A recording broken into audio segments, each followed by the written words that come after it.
दोस्तों, आज हम 4 जुलाई का करंट अफेयर और मुख्य घटनाओं के बारे में बात करेंगे। जो समय समय पर करंट अफेयर का आप शुरू थोड़ा किया है, उसी को ध्यान रखते हुए 4 जुलाई का करंट अफेयर और 4 जुलाई का महत्व के बारे में हम बात कर रहे हैं। देखिएगा, 4 जुलाई को एक तो सबसे एक महत्वपूर्ण किताब लॉन्च हुई, future of the higher education. Future of the higher education launch हुई है, जो CAV पट्टाभिराम की है। किसकी? CAV पट्टाभिराम, जिसमें हज़ारों जो टीचर्स हैं उनके लेक्चर्स डाले गए हैं और उनके बारे में बताया गया कि हायर एजुकेशन का फ्यूचर क्या है। तो ये किताब कई बार परीक्षा में पूछ ली जाती है, तो किताब के बारे में बोले तो future of the higher education CAV Pattabhiram की है। किसकी? CAV पट्टाभिराम, जिसकी लॉन्चिंग कल हमारे उपराष्ट्रपति वेंकैया नायडू साहब ने की थी।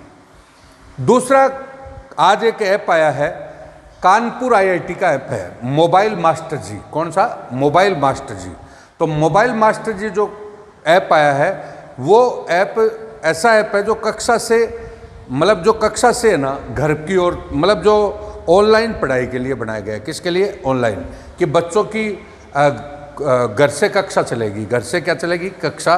तो वो मोबाइल ऐप बनाया है जिसका नाम है मोबाइल मास्टर जी। मोबाइल मास्टर जी किसने बनाया? कानपुर IIT ने। किसने? कानपुर IIT।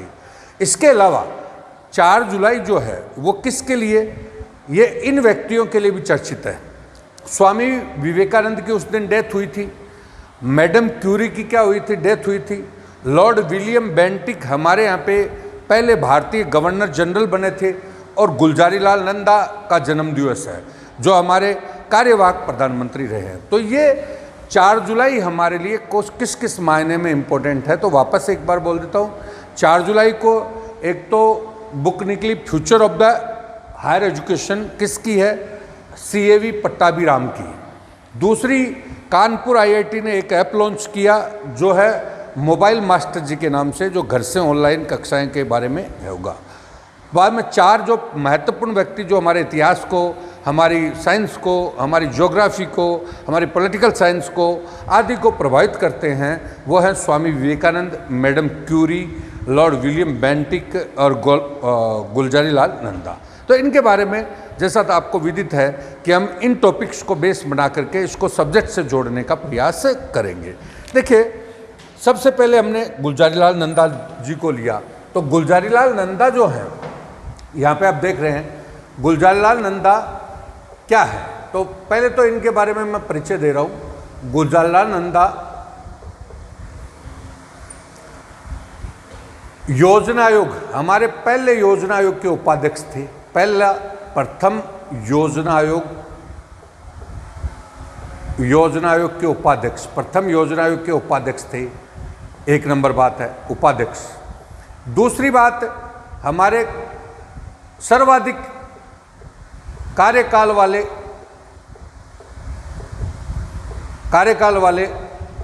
कार्यवाहक प्रधानमंत्री हैं। कार्यवाहक प्रधानमंत्री, और इनको भारत रत्न भी मिल चुका है। क्या मिल चुका है? भारत रत्न।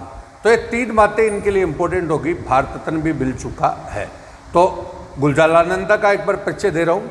गुलजारी लाल नंदा का आज जन्मदिवस है, और गुलजारी लाल नंदा जो हैं वो हमारे योजना आयोग, पहला योजना आयोग जो था उसके उपाध्यक्ष रहे। उसके क्या रहे? उपाध्यक्ष, पहले योजना आयोग के। और सर्वाधिक कार्यकाल वाले कार्यवाहक प्रधानमंत्री भी रहे, कार्यवाहक प्रधानमंत्री, और भारत रत्न प्राप्त भी किया है। अब मैं इसी से आगे बढ़ रहा हूँ। जैसे योजना आयोग के पहले उपाध्यक्ष कौन थे? गुलजारी लाल नंदा। तो अथवा अपन ने इससे योजना आयोग निकाल लिया। योजना आयोग, अब आपको नाम से ही पता चल रहा है, प्लानिंग कमीशन। अब प्लानिंग कमीशन का मतलब साफ सा हो गया कि देश में प्लान किस प्रकार का होना चाहिए, यानी प्लान किसके लिए बनाया जाता है? विकास के लिए होता है। तो प्लानिंग, विकास के लिए प्लान किस टाइप से होना चाहिए? आपको पता है, योजना आयोग ही हमारे यहाँ पे विकास की पंचवर्षीय योजनाओं का प्रारूप तैयार करता था।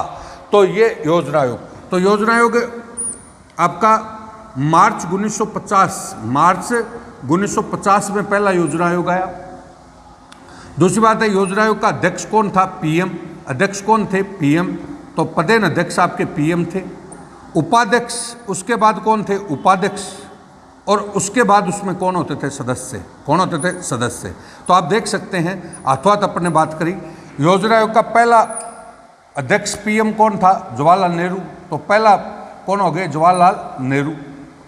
बाद में आपको पता है लास्ट कौन हुए, लास्ट जो पीएम योजना आयोग के अध्यक्ष रहे तो प्रधानमंत्री नरेंद्र मोदी।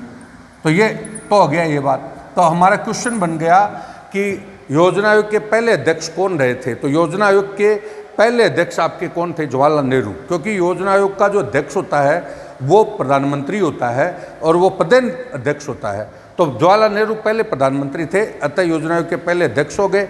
और अंतिम जो योजना आयोग के अध्यक्ष रहे हैं वो कौन रहे, नरेंद्र मोदी साहब। अब आया उपाध्यक्ष। उपाध्यक्ष पहला कौन हो गए, गुलजारीलाल नंदा। गुलजारीलाल नंदा पहले उपाध्यक्ष हैं। गुलजारीलाल नंदा पहले उपाध्यक्ष हैं, गुलजारीलाल नंदा। और वर्तमान उपाध्यक्ष, लास्ट उपाध्यक्ष थे मोंटेक सिंह अहलूवालिया। मोंटेक सिंह अहलूवालिया, मोंटेक सिंह अहलूवालिया, ये लो। तो ये आपका किसके बारे में बात हो गई, सारी की सारी योजना आयोग के बारे में बात हो गई। योजना आयोग के बारे में बात हो गई। अब हम बोले योजना आयोग पंचवर्षीय योजना तैयार करता था। क्या तैयार करता था, पंचवर्षीय योजना। तो पंचवर्षीय योजना, ये भी आपका क्वेश्चन बनता है एग्जाम में। अब पंचवर्षीय योजना, पहली पंचवर्षीय योजना फर्स्ट, तो फर्स्ट पंचवर्षीय योजना आपकी कब हो गई, 1951 से 1956। कई बार पूछते हैं, कई बार पूछ लेते कार्यकाल आपका कब से कब तक, तो 51 से 56 पहली। और लास्ट पंचवर्षीय योजना, लास्ट जो पंचवर्षीय योजना रही है वो 12वीं, कौन सी, 12वीं, जो आपकी 12वीं पंचवर्षीय योजना 2012 से 2017, 2012 से 2017। तो हमारे देश में पंचवर्षीय योजना, पहली पंचवर्षीय योजना अब तक कितनी चली है, 12 पंचवर्षीय योजना चली हैं। और अब आप देख सकते हैं योजना आयोग का स्थान अभी आपका नीति आयोग ने ले लिया। किसने ले लिया, नीति आयोग। योजना आयोग समाप्त हो गया और योजना आयोग के स्थान पे नीति आयोग आ गया। तो नीति आयोग आपका 1 जनवरी 2015 को नीति आयोग आ गया। 1 जनवरी 2015 को कौन सा आ गया, नीति। मतलब योजना आयोग का जो स्थान लिया है वो किसने लिया है, नीति आयोग ने। अब देखिएगा 1 जनवरी 2015 को नीति आयोग आ गया और इसका अध्यक्ष भी कौन है, पीएम। इसके अध्यक्ष कौन है, पीएम। अब पीएम है तो इसके अध्यक्ष वर्तमान और पहले कौन हो गए, नरेंद्र मोदी। उपाध्यक्ष इसके भी होते हैं। तो उपाध्यक्ष इसके कौन हैं, तो उपाध्यक्ष इसके पहले उपाध्यक्ष आपके अरविंद पनगड़िया। अरविंद पनगड़िया, अरविंद पनगड़िया, अरविंद पनगड़िया पहले उपाध्यक्ष हो गए। अब बोले कि उपाध्यक्ष के बाद वर्तमान उपाध्यक्ष कौन है, तो राजीव कुमार। तो वर्तमान उपाध्यक्ष हो गए राजीव कुमार, ये लो राजीव कुमार। और बाद में एक तीसरा पद और होता है इसमें, सीईओ। कौन सा, सीईओ। तो पहला सीईओ इसका कौन था, सिंधुश्री खुल्लर। सिंधुश्री खुल्लर, सिंधुश्री खुल्लर।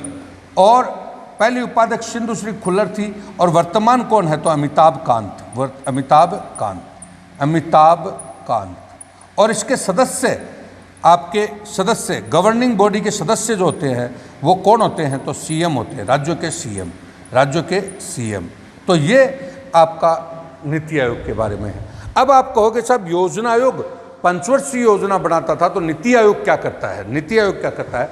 तो नीति आयोग ने 3 चीज़ें मतलब प्रस्तावित कर दी। एक तो त्रिवर्षीय, 3 वर्षीय कार्य योजना तैयार कर दी, त्रिवर्षीय कार्य योजना।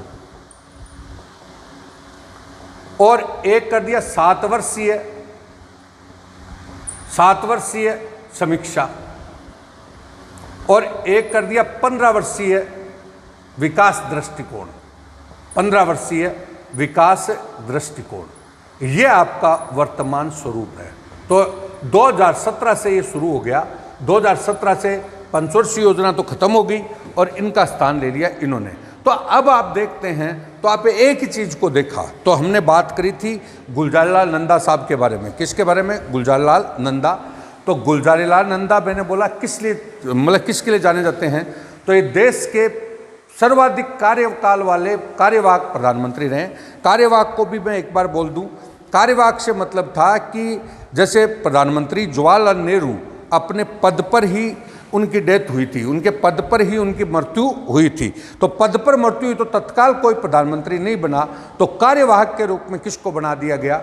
कार्यवाहक के रूप में किसको बनाया? गुलजारलाल नंदा। बाद में दूसरे प्रधानमंत्री हमारे थे लाल बहादुर शास्त्री। तो लाल बहादुर शास्त्री की भी पद पर ही क्या होगी? मृत्यु। तो पद पर मृत्यु, तो उसके बाद भी एक बार किसको कार्यवाहक के रूप में किसको बना दिया? गुलजारलाल नंदा। तो जब जब प्रधानमंत्री की पद पर रहते हुए डेथ हुई है तब कार्यवाहक प्रधानमंत्री के रूप में नियुक्ति होती है। तो वो कार्यवाहक प्रधानमंत्री के रूप में सबसे ज़्यादा कौन रहे हैं? तो गुलजारलाल नंदा रहे हैं।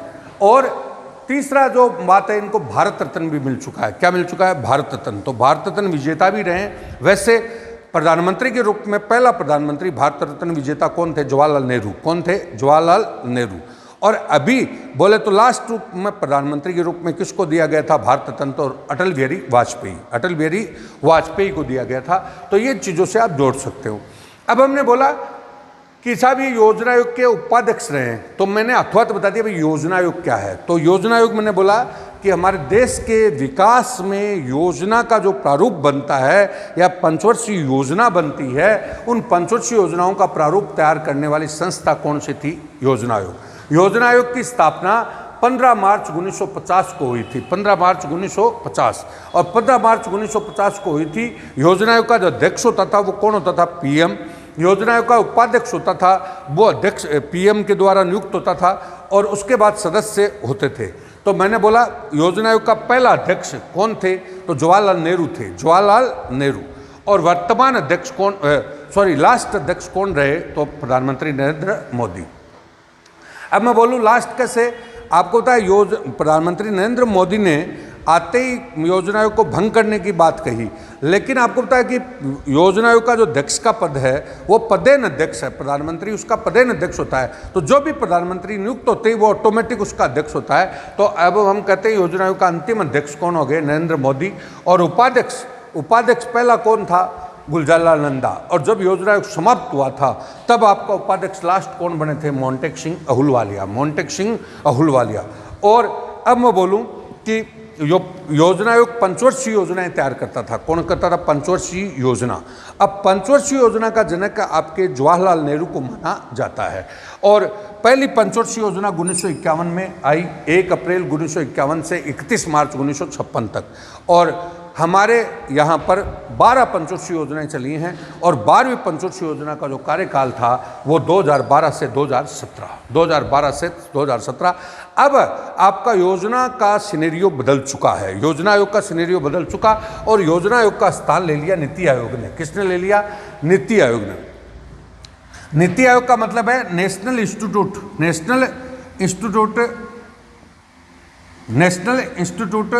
Transforming India. Institute of transforming India.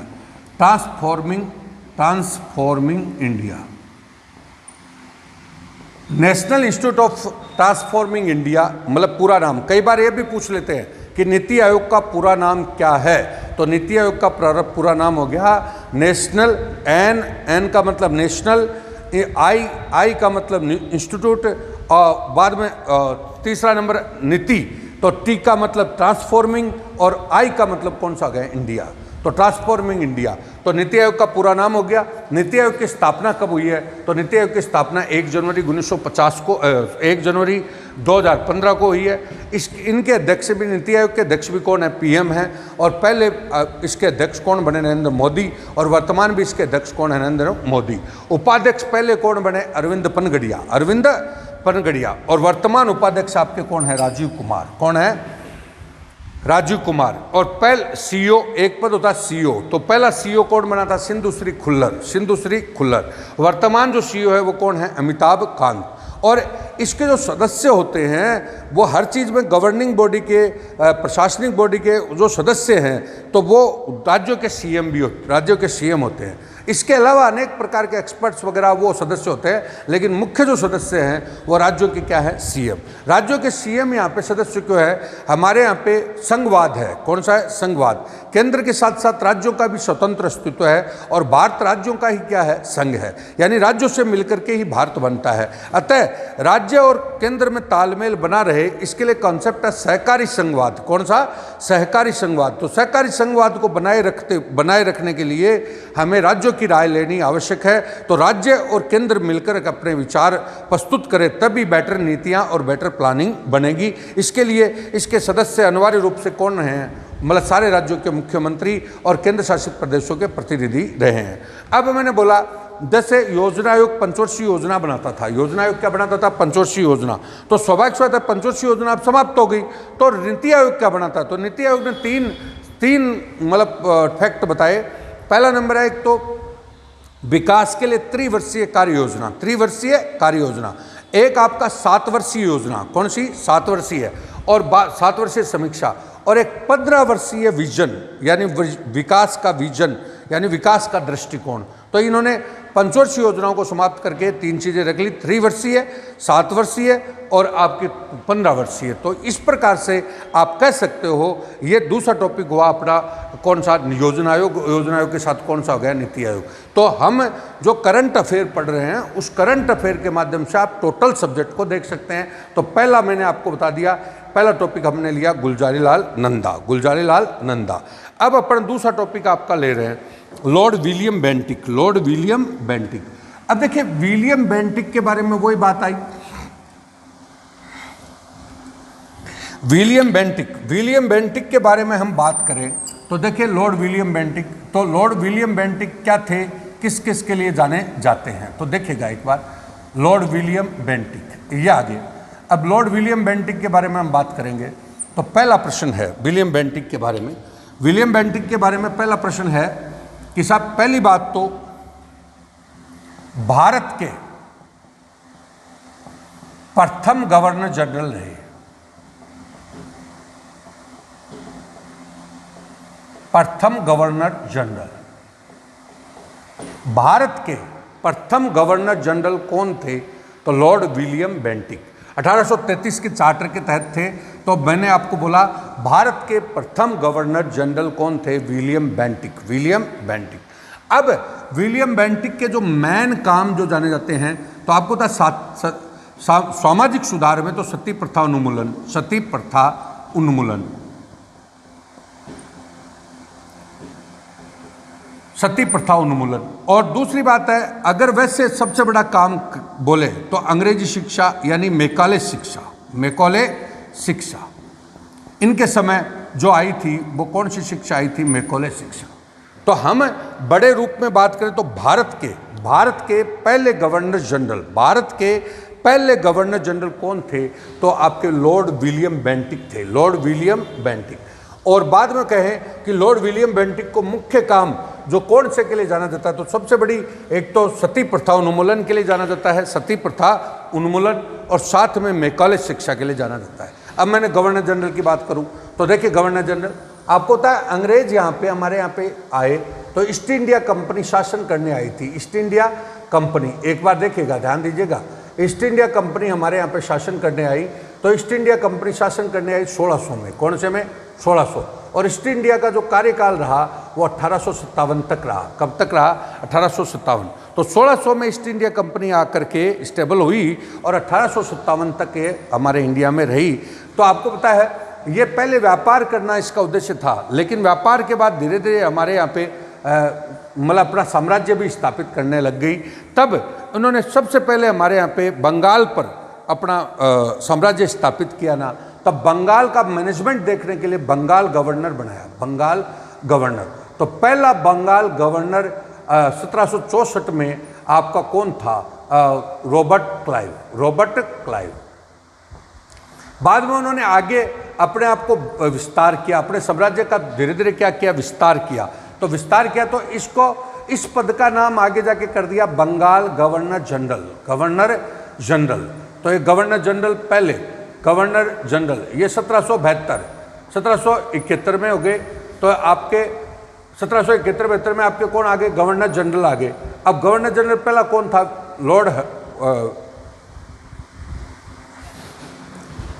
Lord Hasting, Warren Hastings, Warren Hastings आपके पहले गवर्नर, बंगाल गवर्नर जनरल हो गए हेस्टिंग्स। अब हेस्टिंग्स आ गए और बाद में बंगाल के बाद धीरे धीरे इनका पूरे भारत पर क्या हो गया राज, तो भारत का गवर्नर जनरल, तो भारतीय गवर्नर जनरल। तो देखिएगा भारतीय गवर्नर जनरल आ गए तो ये 1833 में, तो ये आपके कौन थे? William Bentinck, William Bentinck, William Bentinck. अब हम बोलेंगे अंतिम कौन थे, तो 1857 की क्रांति के समय, 1857 की क्रांति के समय आपको पता लॉर्ड कैनिंग, तो लॉर्ड कैनिंग इसके क्या हो गए? 1857 की क्रांति के समय अंतिम भारतीय गवर्नर जनरल कौन थे? अंतिम भारतीय गवर्नर जनरल कौन थे? लॉर्ड कैनिंग, अंतिम 1857 की क्रांति के समय। अब देखिएगा एक बार, मैंने इसके माध्यम से एक चीज उठाई है, वो क्या उठाई है देखिएगा। भारत के पहले गवर्नर जनरल, भारत के पहले गवर्नर जनरल कौन थे? तो Lord William Bentinck, Lord William Bentinck. Bharat के पहले गवर्नर जनरल कौन थे? लॉर्ड विलियम बेंटिक थे। और आप देख रहे हैं ये क्या है, तो ईस्ट इंडिया कंपनी, कौन सी? ईस्ट इंडिया कंपनी, जो भारत में व्यापार करने के लिए आई थी, ब्रिटेन की कंपनी, वो सबसे पहले कब आई थी? तो 1600 में आई थी और 1600 से लेकर के 1857 तक वो रही। उसका उद्देश्य पहले व्यापार करना था, लेकिन धीरे धीरे उसने अपना साम्राज्य स्थापित कर दिया। तो साम्राज्य स्थापित कर दिया तो सबसे पहले उन्होंने अपना साम्राज्य जो स्थापित किया वो बंगाल में किया। किस में किया? बंगाल में। तो बंगाल का मैनेजमेंट करने के लिए बंगाल का गवर्नर आया, और गवर्नर पहली बार कब आया? तो 1764 में। तो कौन आए थे? Robert Clive, Robert Clive. बाद में मैंने कहा कि धीरे धीरे उनका बंगाल, बिहार, उड़ीसा आदि क्षेत्रों पर भी विस्तार हुआ। तब इन्होंने एक पद सर्जित किया, गवर्नर जनरल। कौन सा? Governor general. लेकिन वो पद का नाम था बंगाल गवर्नर जनरल। तो भारत में बंगाल का पहला गवर्नर जनरल कौन बना? Warren Hastings, Warren Hastings. बाद में हम बोले इस हिसाब से थोड़ा थोड़ा उसका धीरे धीरे सारे भारत पर उनका क्या हो गया? राज हो गया। तब पद का नाम क्या हो गया? भारतीय governor, Bharat governor general, Bharat का गवर्नर जनरल। तो भारत का पहला गवर्नर जनरल कौन बना? William Bentinck, William Bentinck. बाद में मैंने बताया 1857 की क्रांति हुई, तब ईस्ट इंडिया कंपनी का शासन समाप्त हो गया। तब गवर्नर जनरल कौन था? तो लॉर्ड कैनिंग, तो लॉर्ड कैनिंग। तो ये क्वेश्चन भी आप निकाल सकते हो, एक ही टॉपिक है, उसके माध्यम से आप निकाल सकते हो। तो ये आपका हुआ ये। अब आता है सती प्रथा उन्मूलन। सती प्रथा उन्मूलन सबसे पहले 1829 में 1829 में सती प्रथा का उन्मूलन सबसे पहले विलियम बेंटिक के समय हुआ। किसके समय हुआ? William Bentinck. अब देखिए ये प्रयास तो था राजा राम मोहन राय का। प्रयास तो किसका था? जो सामाजिक कार्यकर्ता के रूप में प्रयास किया वो किसने किया? राजा राम मोहन राय, राजा राम मोहन राय। लेकिन जो कानून बना, कानून जो बना था वो कब बना था? 1829 में। वो किसके समय बना? विलियम बेंटिक के समय, विलियम बेंटिक। तो ये आप बोल सकते हैं, रीट में भी आया, कई परीक्षाओं में आया हुआ है। तो अब हम वापस बोल रहे हैं सती प्रथा का उन्मूलन किसके प्रयासों से हुआ? तो सती प्रथा का उन्मूलन सबसे पहले राजा राम मोहन राय के प्रयासों से हुआ, राजा राम मोहन राय के प्रयासों से हुआ। और कब हुआ? तो 1829 में ये कानून किस गवर्नर जनरल ने बनाया? तो विलियम बेंटिक, विलियम बेंटिक। ये होगी सती प्रथा के बारे में बात। अब हम बोले सती प्रथा का थोड़ा हिस्टोरिकल बैकग्राउंड आप देख सकते हो। देखो सती प्रथा हमारे यहाँ पे प्राचीन काल से चली आ रही प्रथा है। इसका सबसे पहले प्रमाणित उल्लेख मिलता है एरन अभिलेख। कौन सा अभिलेख? एरन अभिलेख कौन सा है?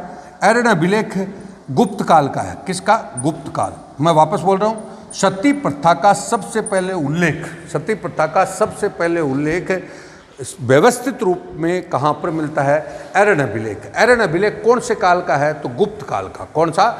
गुप्त काल। उसमें सती प्रथा का उल्लेख मिलता है। मध्यकाल में बोले तो अकबर ने सुधार किया।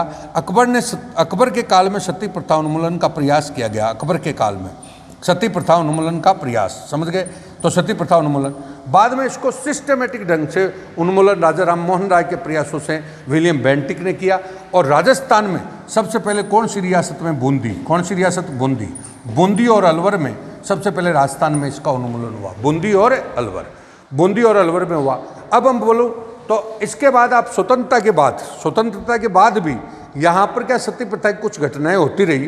तो आपको था राजस्थान में आप दिवराला सतीकांड हुआ। कौन सा? दिवराला गांव जो सिक्कर में है, और रूपकंवर वहाँ पे सती हो गई। तो रूपकंवर सती हो गई तो उसके बाद एक राजस्थान में देश में कानून बना, सती प्रथा उन्मूलन कानून, संशोधन कानून बना।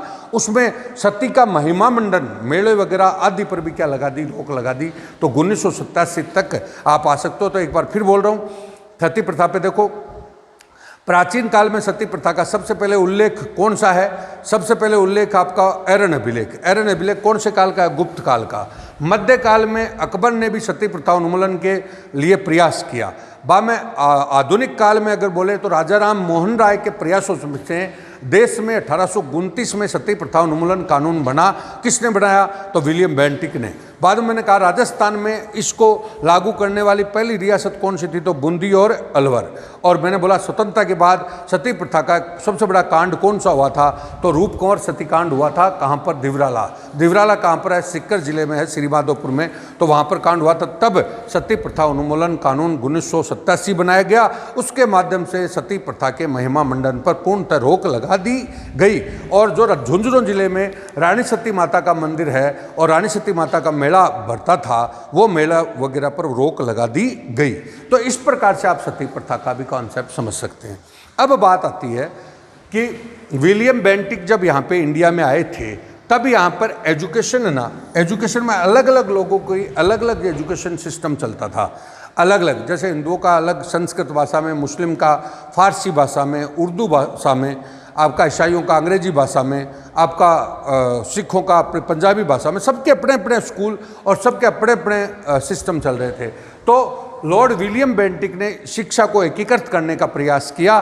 तब उन्होंने 1833 में लॉर्ड मेकाले की अध्यक्षता में एक समिति बनाई और जिसको उसने जब अपनी रिकमेंडेशन दी 1836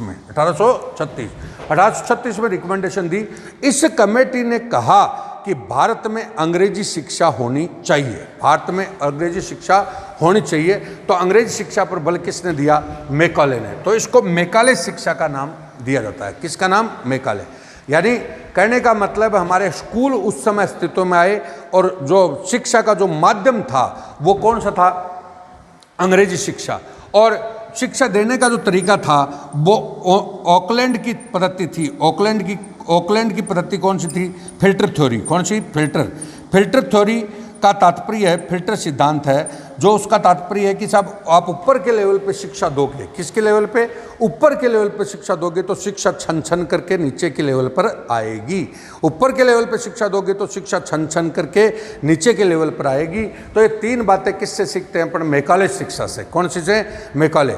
तो मैंने कहा मेकाले समिति का गठन किसने किया? तो लॉर्ड विलियम बेंटिक ने। कब किया? 1833 में। और रिकमेंडेशन उसने कब दी? 36 में। उसकी मेन रिकमेंडेशन क्या थी?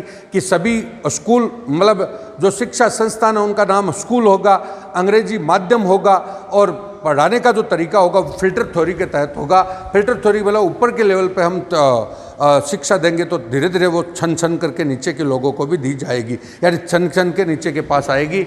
तो वो सिद्धांत किसका था? ऑकलैंड का। किसका? ऑकलैंड।